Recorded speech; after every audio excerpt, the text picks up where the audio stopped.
sa mga Muslim people. Mm.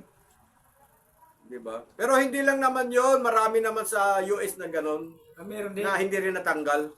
Mm. Kasi nga mayroong ang tawag noon sa doktor, vaginismus. Oo, vaginismus. Oo, sa ano yon, sa medical term. Mm. Ngayon, sabi mo naman, ano yung paliwanag mo para matanggal? Noon, merong napanood at nabasang balita, nasa dyaryo yun eh. Oo, ano sabi? Way go back 1992. Para matanggal, anong gagawin? Iba naman yun, buti kasi yun. May hangin kasi yun sa loob. Binutasan yung buti para makasingaw ang hangin. Kasi na-doktor din yun eh. So, anong gagawin? Natanggal. Ngayon, pareho silang tao.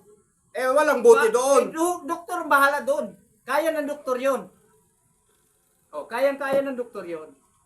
Makinig kayo ha. Iwas-iwasan ninyo mga bit. Yan, isa pa yun. Dahil baka mamaya, Yun talagang aral. hindi na matanggal. Mm. Imbis na may sikreto, imbis na hindi mo sikreto sa asawa mo, Yan, ang masama.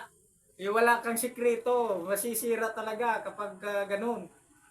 Nasisira.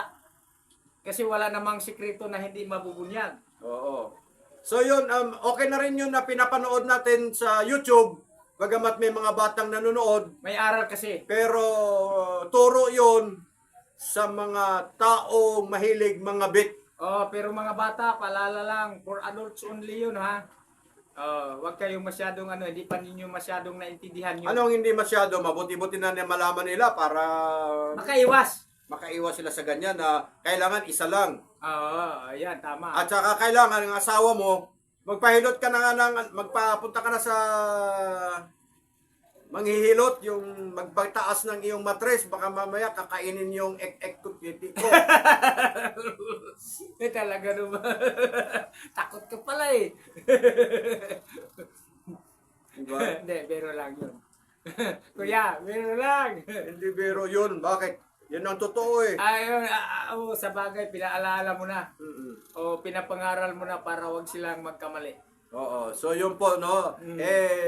Ewan ko ba kay Brother Tony, isinabit niya yung social justice In human rights. and human rights. Kasi kailangan na ma-exercise natin yun dahil tayo mismo ang nagbabasura doon sa mga nalalaman natin kapag hindi natin in-exercise. Parang alam mo na pero nilulundagan mo lang. Parang alam mo na pero minsan inapakan mo lang. Ganon yun.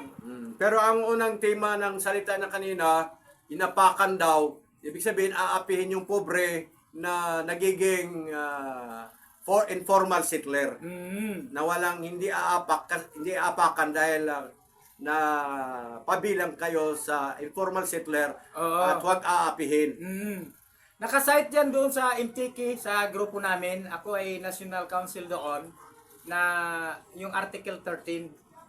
Irespeto natin yun. Ilagay doon sa mga gwardya, sa malapit sa post na iniglagay ng mga tauhan ni Hernando Salvador. Ayan. Ngayon, inugnay naman ni Brother Tony, yung human rights, social justice, doon sa hindi sila basta-basta papaalisin dahil nasa informal settler sila. Maging ako, ganun din po. Nabanggit din kasi yung social justice. So, doon sa mga nangangabit, walang social justice kasi inaapakan din nila, hindi nila nirespeto yung kanilang solemnize ng pag-aasawa. Bagkos. Dapat irespeto ninyo yun, yung asawa ninyo. Ngayon, dahil na-indulge ka sa ganon, na naghahanap ka ng ibang putahe, Yun. Siguro, pinahintulot ng Diyos para magbago na sila. Tama ba? Ano kuya? Bakit tahimik ka dyan? magbago na talaga kasi nakagat na nga na yung titi niya eh. Ayan. Tama. Magbago na. Ang problema at parang time. nagkaroon ng bleeding eh. Bleeding? May bleeding yun. May bleeding Brother pa? Tony, oo. Si Lord na ang bahala dun. Yun ang paggamit May siguro. yung damit niya may bleeding, yung sa dito, tapi. Oo. May bleeding kasi bakit nagkaroon ng bleeding?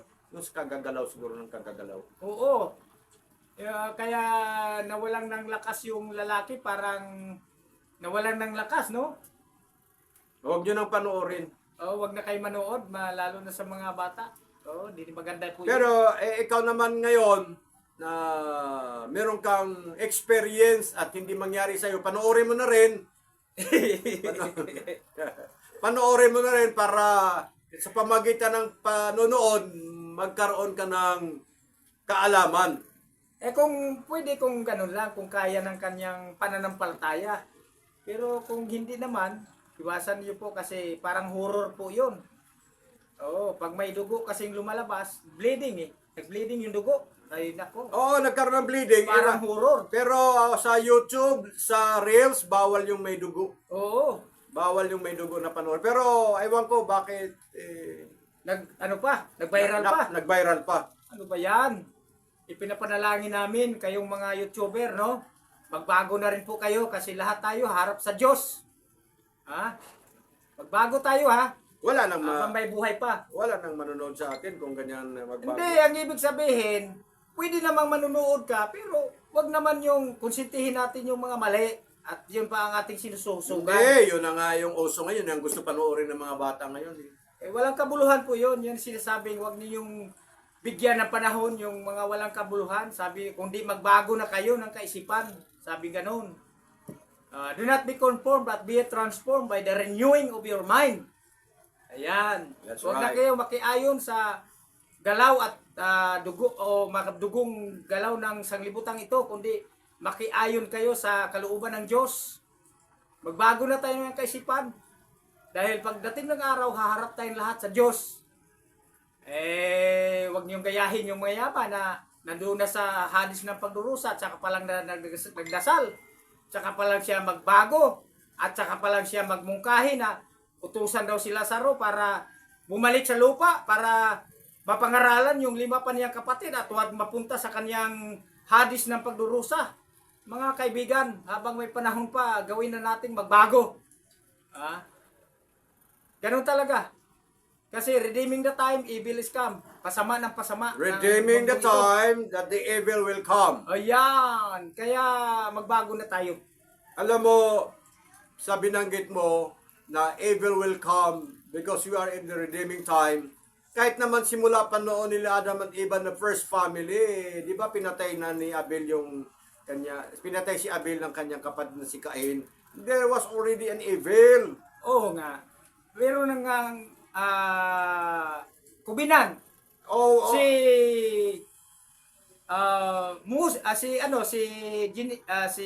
Noah at ang Diyos nang wala ng pagtatapo sa mundo sa pamagitan ng baha. Pero dahil sa patuloy pa rin gumagawa ng hindi maganda ang mga tao, hindi na sa baha tatapusin ang mundo, kundi magkakaroon ng lindol na wala ng pinaka malakas na lindol dahil sasabog na ng mga imbensyon na ginawa ng tao dahil pinahintulutan ng tao ng Diyos upang makalikha ng mga mapamuksang mga ginagawa. Pinahintulot ng Diyos yun upang mangyari yung rapture.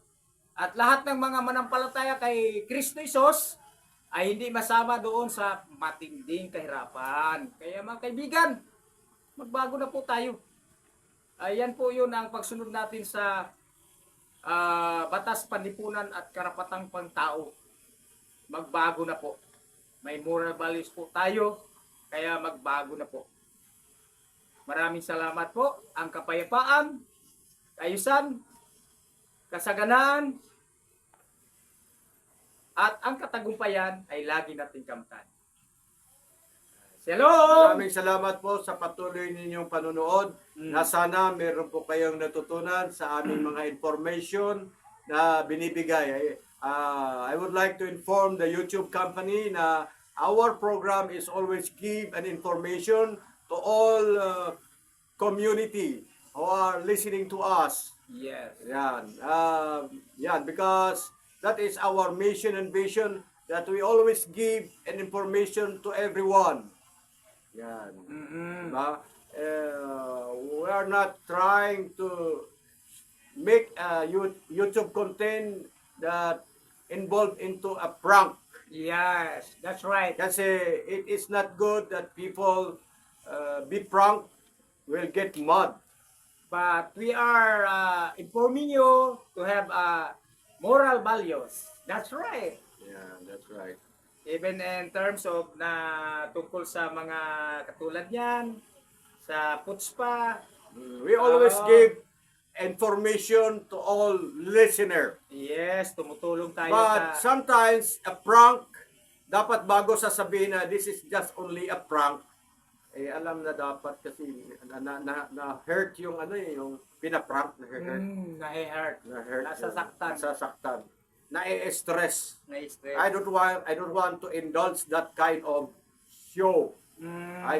Ayoko ng ganyang show. Kasi ang gusto namin, we always give truth. We always give information, the truth information that will give good information to everyone. Apo. Ayaw namin yung prank ng prank. Well, maybe sometimes, sa ngayon kasi information mo na, eh, saka na lang siguro yung prank. Siguro nagsawa na siya sa pagbibigay ng prank, kaya sawa siya sa pagbibigay ng information. Kaya Alam nyo, prank na lang. mayroon kasing paraan si Satanas na para siya ang mataas. Ang paraan naman ng Diyos, lagi nating tingnan na siya ang dapat itaas, ang Diyos mismo. Huwag tayong gagawa ng paraan na ang tao o si Satanas ang maitaas. Gagawa tayo ng paraan na ang Diyos mismo maitaas. Sa panalita, sa kilos at gawa. Ayan. So, Pastor, we are requesting Brother. sorry po. Brother. Sorry. Mabuti, hinita mo ako. Brother Tony, para ang ating YouTube channel will be included to the logarithm. Yes, logarithm. Ibig sabihin ng equation. Sa equation. Ayan, pinagpala na tayo. Oh, may nahulog ng mangga. Hindi yan masyadong narinig. Okay, ilalagay tayo sa logarithm dahil nga very informative yung ating program. Very informative. Pero That's right. yung ibang program ay gustong-gusto nila kung sino yung nagnakaw sa gobyerno, ma-inform. Okay lang yun kung ang ano noon ay inform para wag na silang gagawa uli ng hindi maganda at wag na silang pamarisan. Okay lang mga ganun. Okay. Kasi kalaki pa rin yun sa pagtutuwid. Okay. But what most of all is isama tayo. I would like to request the YouTube company na our program will be included to logarithm to those who are in a viral program. We pray for you na talagang ma-include. Diba? Kasi Oo. we always give information. Amen.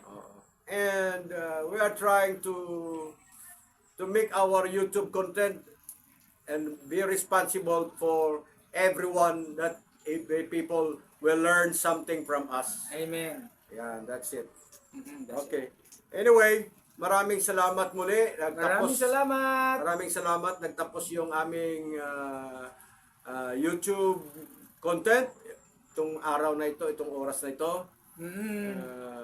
Binabati namin kayo. Shalom ha. Ang kapayapaan, kaayusan, kalusugan, kasaganaan at ang katagumpayan ay suma sa inyong lahat. Maraming Ngayon salamat. at magpakailanman. Maraming salamat po sa inyo. Ayan. Yan po ang ibig sabihin ng shalom.